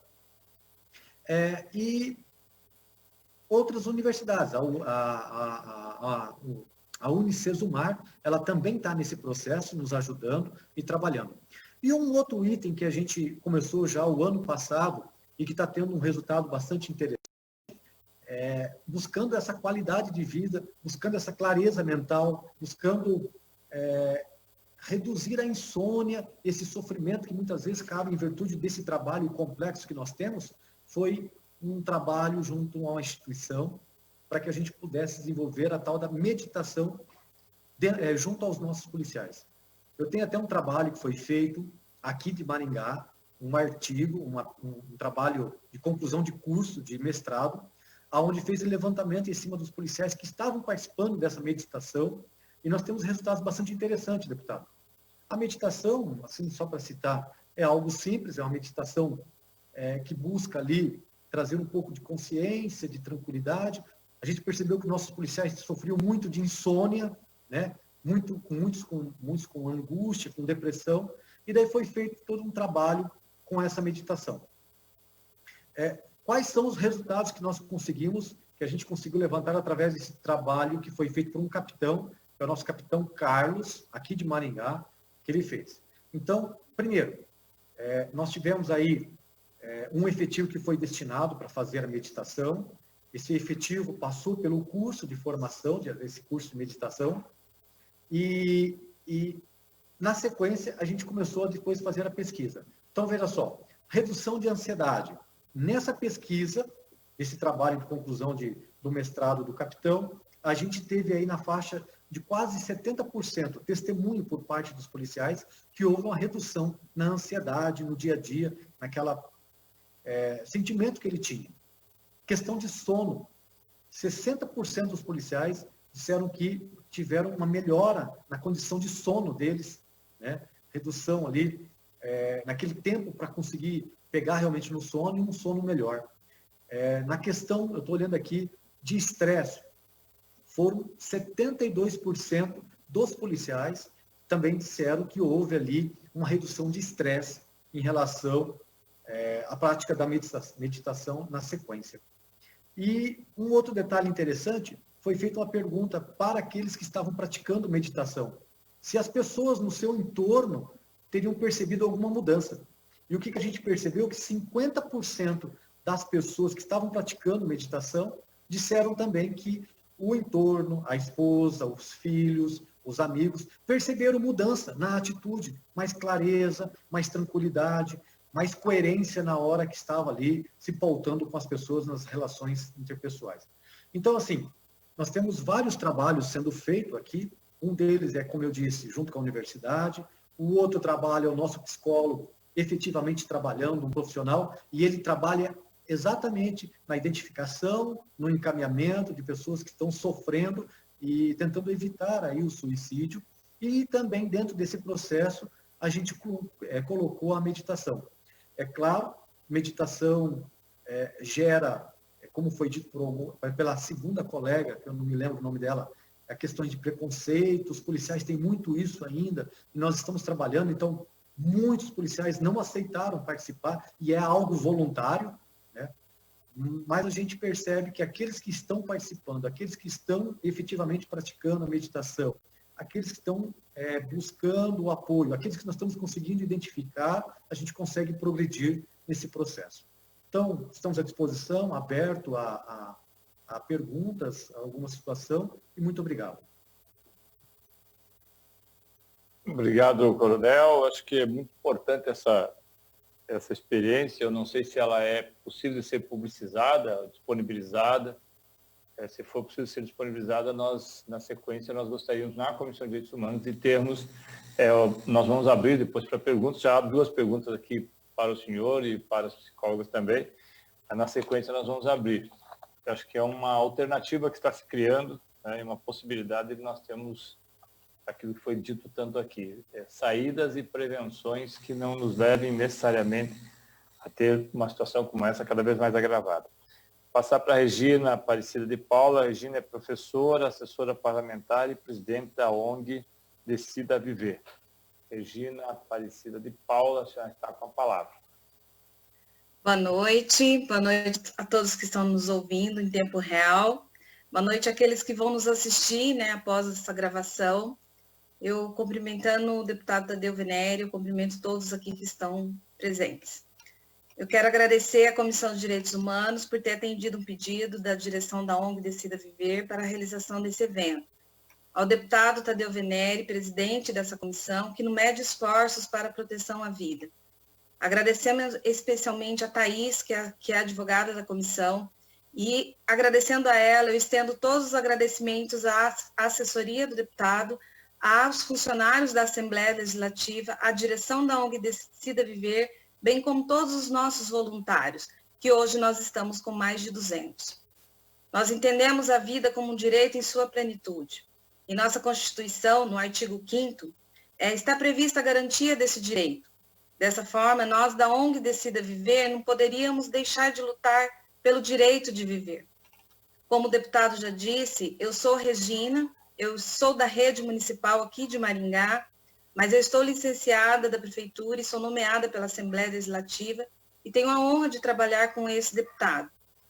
Um agradecimento muito especial à vida das queridas Raquel e Tatiane, as psicólogas que não medem esforços para salvar vidas, pois elas têm se dedicado ao mais profundo estudo sobre um tema em que as pessoas não querem falar, que é o suicídio.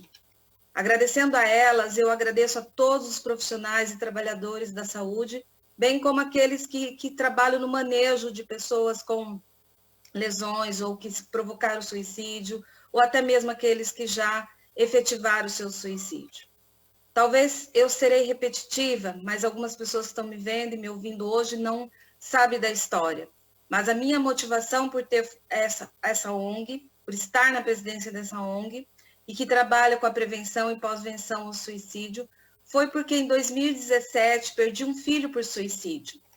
E em meu processo de ressignificação e pela decisão de continuar vivendo, não me cansarei de declarar ao mundo que viver vale a pena. E certamente ajudar as pessoas que estão em sofrimento é meu lema até o fim dos meus dias.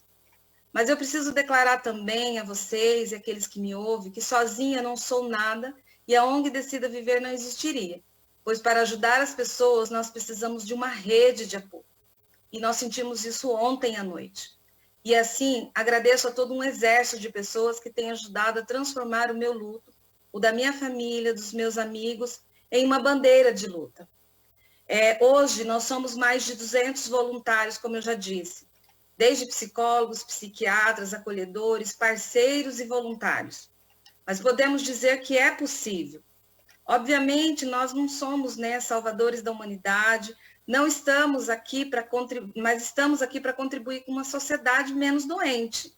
O nosso foco é na prevenção, vejam vocês, na prevenção.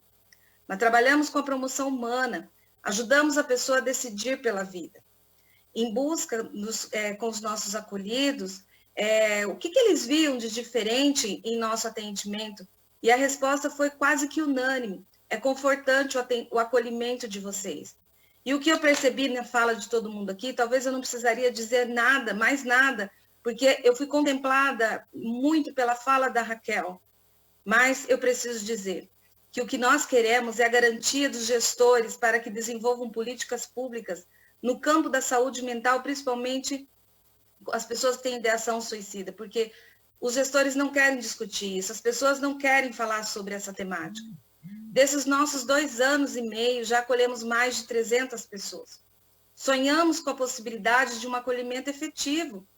Atualmente, atendemos 43 pessoas, com 40 psicólogos que nos cedem o seu tempo. Nós acreditamos, sim, no trabalho da sociedade civil. Somos, sim, uma organização não governamental. Porém, a responsabilidade de cuidar da população é dos gestores públicos. Sendo assim, nós queremos que os municípios, não só Maringá, mas todos os municípios do nosso Paraná, do nosso Brasil, do nosso mundo, criem condições para que o acesso à saúde. Vocês todos aqui disseram, e pelo que eu percebi, é que esse acesso, ele tem um problema. Então, Nós precisamos de mais contratação de profissionais na área da psicologia, psiquiatria e de outros profissionais para o acolhimento dessa população. Como? Cada gestor vai ter que se mexer, cada gestor tem que fazer o que é possível. Não basta também só contratar. É preciso valorizar esses profissionais, é preciso dar condições de trabalho e, sobretudo, é preciso humanizar essa população. Nós precisamos nos humanizar. E isso a gestão pública pode fazer. O que nós temos que pensar e raciocinar e deliberar por ações, que esse acolhimento que está acontecendo, porque todo mundo aqui falou que está fazendo, inclusive nós, está fazendo, um está fazendo uma coisa, outro está fazendo outra, mas os dados são realmente alarmantes. A Raquel passou aqui o dado de 2019, eu já passo para vocês o de 2020, desse ano, em Maringá. Isso eu nem estou falando da região da MUSEP, nem estou falando do Paraná. Quem está representando o estado do Paraná aqui poderia nos dizer. Mas em Maringá nós já tivemos 17 casos de janeiro a junho. Então isso não é um número fácil, não é pouca coisa, né? Então a frase que quem cuida deve ser cuidado não pode ficar apenas no discurso. Nós da Decida Viver temos muito a contribuir, porque não temos dinheiro, somos bebês em gestão e já sabemos como se faz para ajudar quem está em sofrimento. É no acolhimento. Desejamos que a vida seja maior que a burocracia.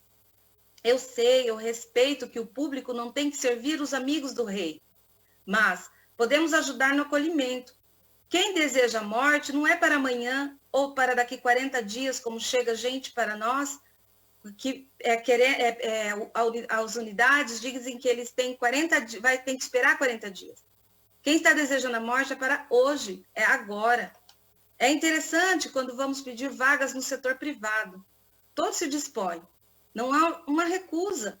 E quando nós vamos para o público, nos barramos na burocracia. Precisamos pensar quem vale mais.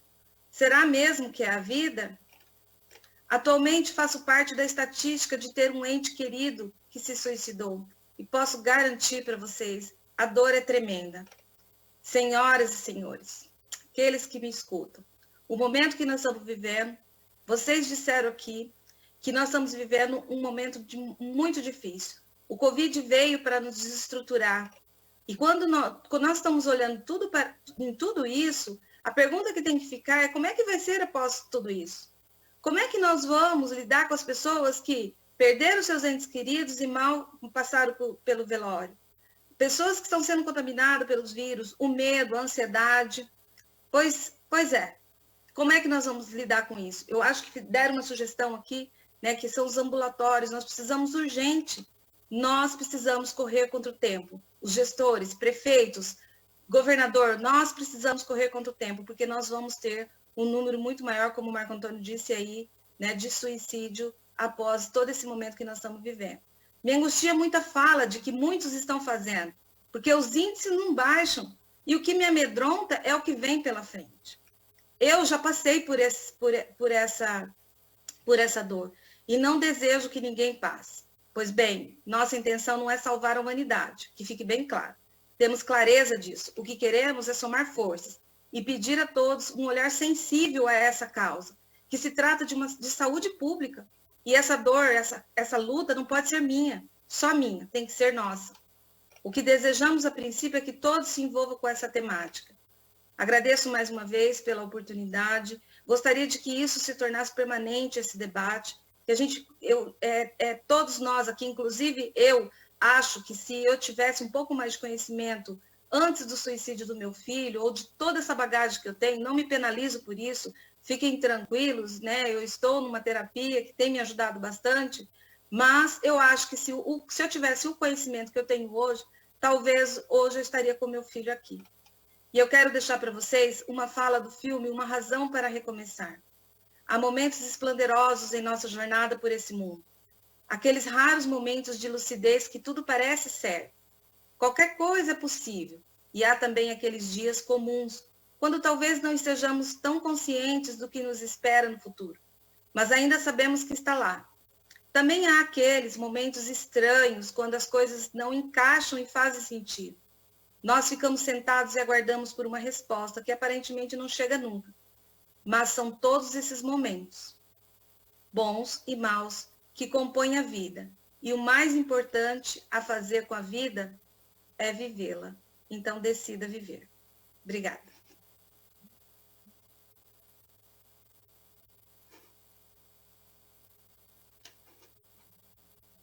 Ok, Regininha, obrigado. Obrigado por ter também nos propiciado essa oportunidade. Todos nós sabemos como as coisas foram difíceis e continuam sendo, mas principalmente da sua coragem de superar. E de estar aqui conosco e ter uma atitude propositiva. Acho que isso talvez, você fala muito do seu filho, mas pode ter certeza que ele está muito honrado de saber que não foi em vão. As coisas continuam tendo uma sequência para ajudar outras pessoas. Eu quero passar agora para Tatiane Iori, é assim que pronuncia? Tatiane Iori Alvim, que é psicóloga e coordenadora da ONG Decida Viver.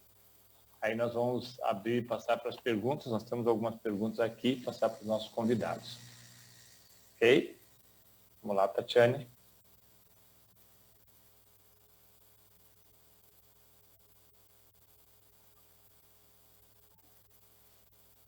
Boa noite a todos, muito obrigada pela oportunidade. Primeiramente, eu gostaria de retificar que o trabalho que está sendo feito na Polícia Militar, senhor Coronel Pascoal, é da ONG Decida Viver. Nós fizemos essa proposta juntamente com a Unicesumar e não com a UEM. É só para que fique esclarecido mesmo. Bom, então eu sou psicóloga, coordenadora da ONG, como fui apresentada, mas também trabalho com a tanatologia, que é Educação para a Morte. Então, eu trabalho na prevenção do suicídio. Hoje, eu venho representar os pacientes. E quando digo pacientes, estou falando de todos nós, pois todos nós estamos suscetíveis ao adoecimento psíquico. Por isso, eu pergunto, é necessário perdermos os nossos professores, policiais, bombeiros, médicos, profissionais da área da saúde, nossos colegas, amigos e familiares, para percebermos que eles também podem morrer por suicídio? Afinal, segundo a OMS, de 6 a 10 pessoas são impactadas por um suicídio, fazendo com que eles também venham pensar, tentar ou até morrer por suicídio. Então, todos nós somos pacientes. Bom, falar de prevenção do suicídio inclui todos os seres humanos expostos ao sofrimento e ao adoecimento psíquico, que sobrecarregados também pensam e idealizam uma forma de alívio, que também estão cansados, desesperançados e adoecendo a cada dia.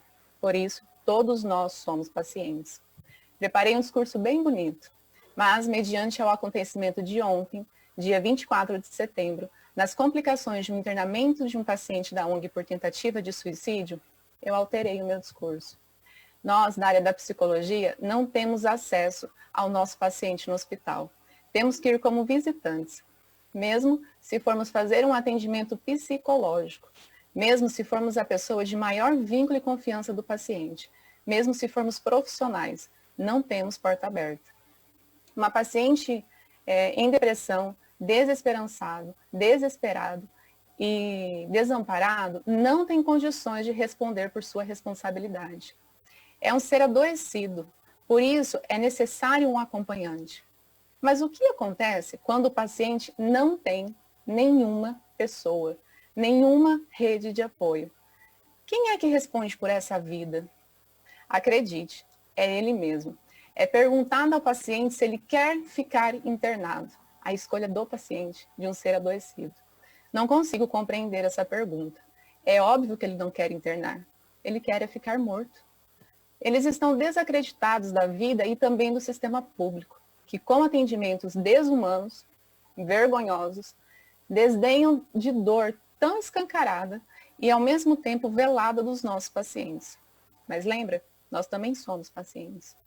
A ONG Decida Viver tem apostado firmemente no processo de prevenção e acolhimento que tem dado. Seguimos escutando sem julgamento, conseguimos validar a dor do paciente, ao invés de apenas medicar. Trabalhamos em um processo de continuidade.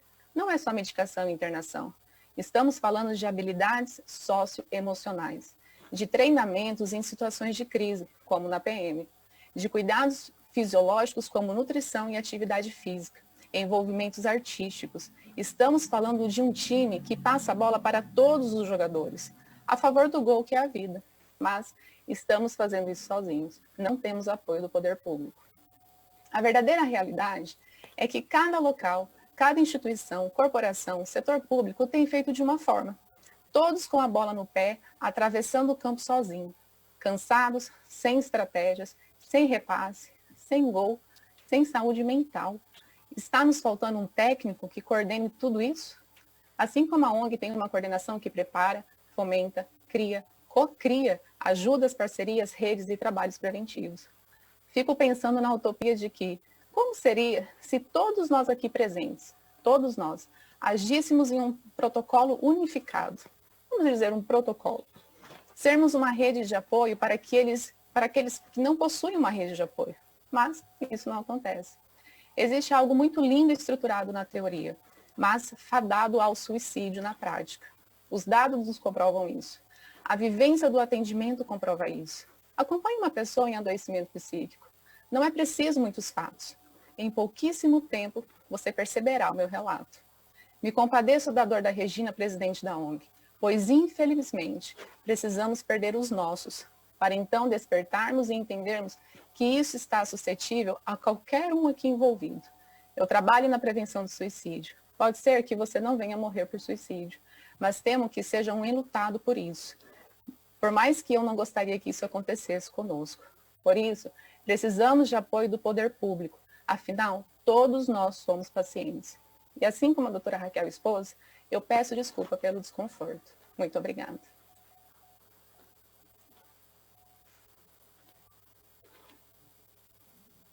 Obrigado, Tatiane. Eu acho que o desconforto é necessário para nós todos sairmos da nossa zona de conforto, exatamente para que nós possamos também nos identificar. Eu acompanhei um pouco hoje, a Regina me passou um pouco a situação que a Tatiane não relatou aqui, mas que é das dificuldades que tem de acessar, inclusive, o serviço público quando acompanhar um paciente, por não ser parente do paciente, por ser uma psicóloga, e por, muitas vezes, a pessoa que está ali atendendo não entender que ela faz o trabalho profissional e não necessariamente tem que sair com o paciente de dentro daquela unidade. Eu acho que são coisas que nós, enquanto legisladores, inclusive, o Ministério Público, que está aqui também na presença do Dr. Marco Antônio e outros profissionais, precisamos conversar mais. Nós precisamos conversar mais para resolver. São coisas que acontecem que nós não temos sequer ideia que estão acontecendo, Tatiana. Então, me solidarizo com você, com a Marilena, com todas as pessoas que fizeram depoimentos. E nós temos algumas considerações e algumas perguntas. Eu vou ser bem breve para que a gente fique dentro do nosso prazo. A Maria de Assis, que é da Associação de Educadores Sociais de Maringá, da ESMAR, diz que precisamos sensibilizar para atuar na educação, na assistência e cultura. São profissionais para criar vínculos de escuta, atividades e possibilidades de suporte da rede. O Carlos Xavier, que a sociabilidade contemporânea preza muito a meritocracia, individualismo e a competitividade. Tudo isso tem contribuído para o adoecimento mental das pessoas. Há 3 perguntas que nós recebemos, 4 perguntas aqui. Eu vou fazê-las direcionadas e até para que a gente possa ter o nosso encaminhamento. Uma delas é feita para o Coronel Ademar, se o convênio com a Unicesumar, iniciativa do 4º Batalhão com a ONG Decida Viver, localizado em Maringá e região, e se esses convênios também têm sido replicados em outros batalhões, em outras cidades. O senhor tem conhecimento disso. E a segunda pergunta também para o Coronel Ademar, feita por José, se a meditação é um trabalho de pós-graduação, está disponível e onde encontrá-lo.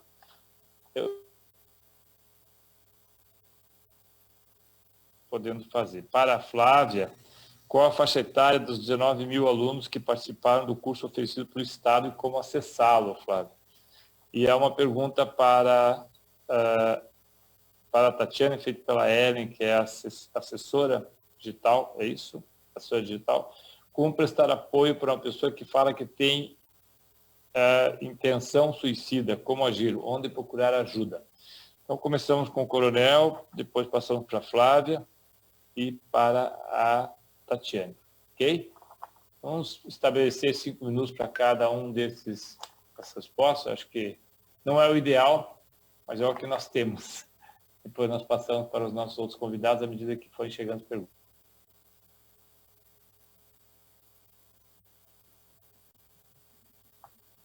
Abre o microfone do coronel, por favor. Pronto. Deputado, a minha banda larga aqui a internet não está muito boa. Eu peguei metade das 2 perguntas, eu peguei metade dela. Vamos ver se eu consigo entender. O senhor quer que eu repita? Eu vou tentar aqui, se de repente estiver fora ali, aí o senhor intervém. Primeiro, né, a Tatiana, né, que falou a respeito do convênio, realmente a gente, né, falando aqui, acabou vazando o nome da UEM. Mas, assim, esse convênio é novo, é recente agora, né, é um trabalho de iniciativa deles, que eles nos procuraram para estar junto, fazendo esse trabalho de identificação de pessoas que possam estar sofrendo. A gente percebeu já no primeiro momento a grandeza desse convênio. Outros batalhões pode até ter, mas isso parte muito de ambiente para ambiente. Então, eu acredito que até tenha em outros batalhões, com outras instituições, mas nesse momento foi uma iniciativa local, gerada em virtude das necessidades e que está acontecendo. O que tem nos outros batalhões é a iniciativa do psicólogo, né? Existia em todos os batalhões o psicólogo profissional contratado para fazer o trabalho. Em um determinado momento houve uma ruptura, pararam, mas está num processo novamente, inclusive está agora aberto o concurso para a contratação de profissionais. Só que o batalhão, nós temos um soldado que era formado na área, que tinha interesse, a gente buscou daí qualificar ele para isso, buscamos a regularização dele, a autorização junto aos órgãos estaduais, e agora esse soldado ele trabalha dentro do quartel fazendo esse trabalho de identificação, encaminhamento e tudo mais. E em relação ao convênio, é aquilo que eu disse, é algo, nesse momento, localizado à cidade de Maringá. A segunda pergunta, ela foi a respeito da meditação. A meditação, existe, na verdade, várias meditações, estilos, processos de fazer meditação, né? Também foi uma iniciativa da sociedade, é uma meditação que foi trazida por nós, por pessoas que perceberam a necessidade. Ela também está sendo desenvolvida em vários ambientes aqui da cidade de Maringá, e a gente pode passar, sim, os dados e tal. Eu não sei se depois eu encaminho para o senhor, nome do instituto, as pessoas, os telefones que possam ser contados. Esse trabalho está sendo feito no batalhão com voluntários. Eu acabei disponibilizando 20 minutos na parte da manhã e 20 minutos na parte da tarde, no horário de expediente do policial. Então, a gente fez uma organização aqui da estrutura e o policial tem um ambiente, uma sala, e essa meditação ela é praticada em conjunto, coletivamente, ou se a pessoa quiser fazer isoladamente, ele faz no horário em casa, em outro horário. Mas ele é praticado de forma coletiva pelos policiais. E, como eu disse, tem um resultado bastante grande. Um resultado, assim, bastante interessante na questão de sono, na baixa do estresse, da ansiedade, na percepção, na clareza ali das resoluções. A gente percebeu que as pessoas estão muito mais tranquilas, serenas, até mesmo no atendimento da ocorrência. Agora, como eu disse, existe todo um preconceito em cima da questão da meditação. Muitos policiais não aceitaram e foi voluntário, e a gente está fazendo isso com aquelas pessoas que querem participar desse processo. E daí depois a gente fica à disposição, vamos colocar telefone das pessoas, contatos aí de quem são as pessoas responsáveis. Inclusive, eles estão fazendo esse mesmo trabalho na UEM, com um número lá que, se eu não me engano, está girando na faixa aí já de umas 400 pessoas aí que estão fazendo o processo de, aprendendo, né, a fazer meditação.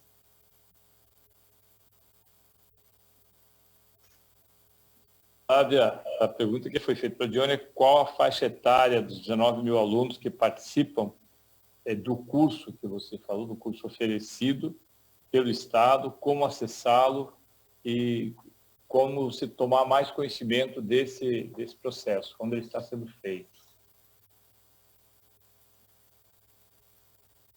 Tem que abrir o seu microfone, Flávia.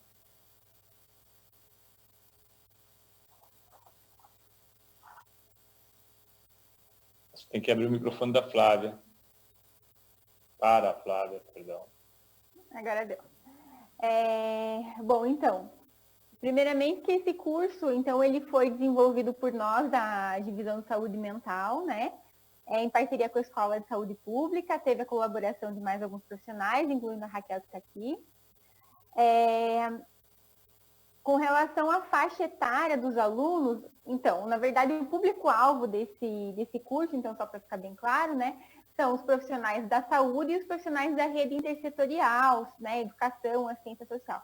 A gente não tem dado a gente não levantou esses dados com relação à faixa etária, mas o que a gente tem visto no curso é que tem a participação de muitos profissionais da saúde, então profissionais de diferentes níveis da atenção à saúde, porque a gente contemplou no curso profissionais que sejam da atenção primária, da atenção especializada, do componente hospitalar, da urgência e emergência, né? A gente tentou contemplar todos os níveis de atenção à saúde. Então, a gente tem profissionais de todas essas esferas participando.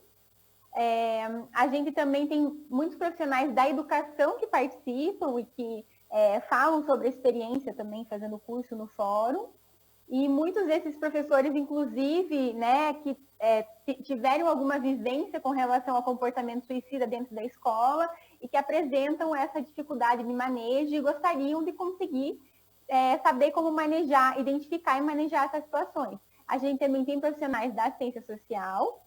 A gente teve uma participação grande também de policiais penais, e que muitas vezes buscaram o curso justamente porque existem colegas que se suicidaram, então eles gostariam de saber melhor como identificar esses colegas que estão num risco maior, né? Além de poder, claro, aplicar esses conhecimentos no trabalho deles. E nós também temos estudantes de graduação, né? Então, estudantes de enfermagem, da área da psicologia, serviço social, entre outras áreas, medicina também, que estão fazendo esse curso.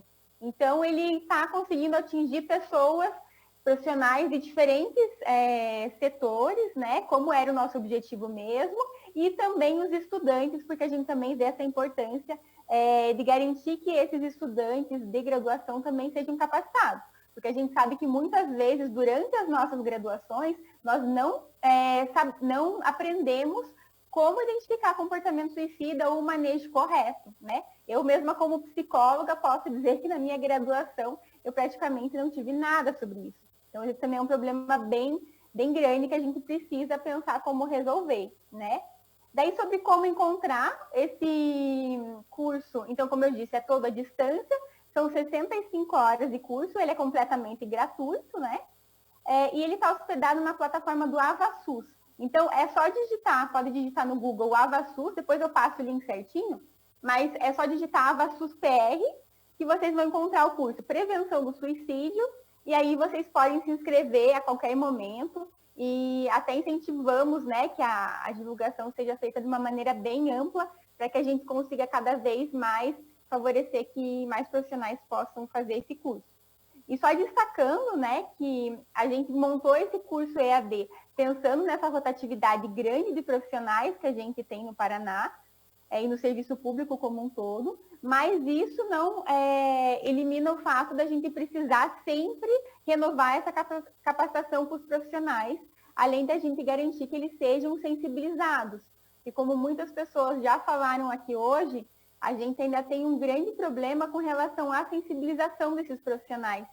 Às vezes a gente consegue fornecer para eles o conhecimento necessário, mas eles não estão sensibilizados pela causa e para entender a importância da temática, né? E como a Tatiane muito bem disse, a gente precisa trabalhar muito mais para que essas pessoas sejam vistas, sejam atendidas, acolhidas e cuidadas da maneira mais humana possível.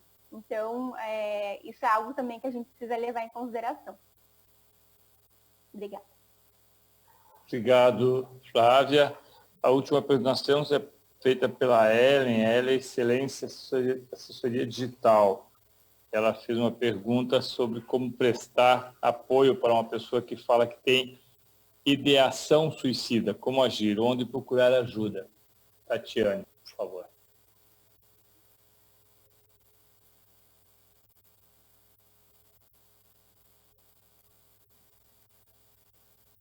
Precisamos abrir o microfone para a Tatiane. Pronto. Bom, acredito que o primeiro ato que a gente tem que ter é de humanidade, né? E aí eu falo que nós temos que nos abster dos nossos julgamentos, dos nossos achismos. Não dar conselhos para essa pessoa precisa ser escutada. Então é um olhar de humano para humano, sem aconselhar, sem dar essa opinião do que eu acho, daquilo que eu penso, se quebrar os mitos aí, né? Se isso é falta de Deus, se talvez um desânimo, não. A gente vai simplesmente acolher. A partir do momento que a gente entende essa angústia, nós vamos entender então que essa pessoa precisa de um tratamento. E quando eu falo tratamento, eu não estou falando de um desabafo. Né? No Setembro Amarelo nós ouvimos muito aí, busque ajuda. Aí a pessoa ouve isso, vai lá buscar ajuda do melhor amigo, mas esse melhor amigo desespera com esse relato de morte e então não sabe o que fazer. Aí duas pessoas sozinhas sem saberem o que fazer. Então é buscar uma ajuda mesmo profissional, especializada. Né? Temos aí o CAPS, que tem a porta aberta para o atendimento tanto psiquiátrico, para o encaminhamento para o atendimento de psicologia. Temos, né, o UPA, que presta esse atendimento de crise. E também temos a ONG Decida Viver, que está aí fazendo esse acolhimento e os encaminhamentos para o atendimento. Mas temos vários projetos, né, projetos sociais que disponibilizam o atendimento. E vamos entender que não é só um tipo de tratamento, não é só fazer psicoterapia e não é só tomar medicação. Como eu disse ali, nós fazemos um trabalho de rede, é um time de futebol onde passa por vários profissionais. Então, proporcionar isso a esse paciente, né? Dizer para ele, tem tratamento, tem possibilidade. Isso não é um achismo. Então, a primeira coisa que a gente precisa fazer é abster dos nossos julgamentos, né? Quebrar os mitos, escutar e proporcionar um lugar de segurança para esse paciente, que é a nossa briga aí com o setor público, né? Deixar o paciente num lugar seguro, que seja visto 24 horas, que não deixe brechas, que dificulte as tentativas de suicídio, até que o tratamento vá acontecendo. Ele não tem que ficar internado durante uma semana, ele tem que ter essa segurança e esse olhar durante todo o tratamento, até que ele fique bem. Então, é procurar ajuda especializada. Obrigada. Obrigado, Tatiane. Queremos agradecer também aqui que está conosco a Milene, Daiane, Rosana, Isabela, Vanessa, Natália, Cláudio. Nós tivemos, o Rosa está aqui, 100 pessoas acompanhando pelo Facebook, mais um tanto de pessoas acompanhando também pelas outras ferramentas. E nós tivemos uma proposta feita, que eu acho que depois teremos que discutir na Comissão de Direitos Humanos, Ministério Público, todos os participantes que estão aqui, especialmente as pessoas que estão à frente da ONG Londrina, de Maringá. Eu acho que todas essas experiências foram passadas aqui. Há uma proposta que se faça um fórum permanente, né? Nós temos alguns fóruns estaduais para troca dessas experiências. Acho que esse talvez seja uma das consequências dessa audiência. Eu quero fazer um agradecimento especial a todos que participaram. Nós gostaríamos muito de ficar muito mais tempo aqui, mas como a Tatiane falou, as coisas têm um ritmo, o Dr. Marco Antônio também colocou, né, o Coronel Pascoal colocou aqui, acho que todos na noite de hoje saem com mais conhecimento do que nós chegamos aqui. Então, eu quero agradecer a todos os que estiveram conosco, a todas as que estiveram conosco, Regina, especialmente a Regina, por toda a sua iniciativa nesse período, a Thaís, o Rosa, os nossos funcionários da Assembleia Legislativa, que estiveram até agora aqui também, o gabinete, e dizer que eu fico muito honrado de poder estar com vocês, com todos os nossos problemas de pandemia, nós não nos entregamos, nós continuamos, como foi dito aqui, buscando aquilo que será necessário para o pós-pandemia.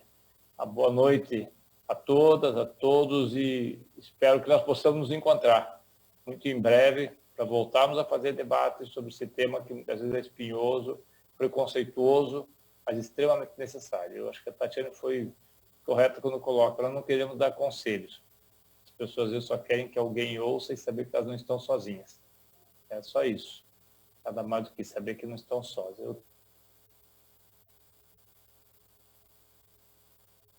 Trágica, crianças que se mutilam diariamente por milhares de problemas, nós não conseguimos resolver, mas eu quero só me permitam encerrar lembrando aqui, contando, o Luiz Rosa está aqui conosco, uma situação muito, muito específica, que eu não sei nem se seria correto fazer, mas eu quero compartilhar. Às 6 horas da tarde, eu moro numa casa, do Marco Antônio, aqui no Tarumã. Eu fui dar comida para meus cachorros e vi dentro do canil, sozinho, um bem-te-vi. E aí fecha o canil para o cachorro não entrar, para não pegar o bem-te-vi, porque o filhotinho estava andando. Peguei o bem-te-vi na mão, botei em cima do telhadinho que tem, do canil, e ele ficou gritando para a mãe e para o pai dele, que estava no fio de luz. Quem conhece bem-te-vi sabe a barulheira que ele faz. E só que quando ele tentou voar, ele não conseguiu, porque só estava com uma asinha. Fui lá, peguei a escada, sobe no telhado, pega o bem-te-vi de novo e tinha levado uma dentada de um dos nossos cachorros e a asinha dele quebrou. E ele não conseguia voar, ficava andando no chão, balançando. Quando botou no telhado, ele chamava a mãe e o pai e a mãe respondiam e ele não conseguia voar. Nós pegamos na mão esse bem-te-vi com a asinha machucada, foi uma correria, Regina, um pouco antes. A Regina conhece a Denise pegou o carro, levou no ambulatório que tem aqui, numa clínica, ficou na clínica até agora há pouco, voltou mais ou menos remendado, disse que tem que dar minhoca, dar comida, não sei o quê, para ele voltar a voar. Eu acho que isso para nós às vezes é necessário. As pessoas precisam voltar a voar. Mesmo quando elas estão com uma asa só, nós podemos ajudar que elas tenham outra asa e todos nós somos, às vezes, como anjos de uma asa só. Nós somos de outros anjos com outras asas para que nós possamos voar.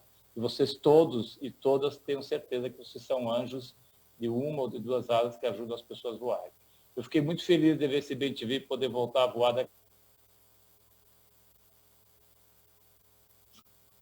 Para isso a gente pode ajudar e pode contribuir. Obrigado, uma boa noite, um bom final de semana.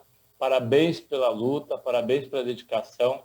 Tenho certeza que todos vocês e todas vocês são pessoas muito especiais porque ajudam a salvar vidas. Não tem coisa melhor do que fazer isso. Valeu. Obrigado, moçada.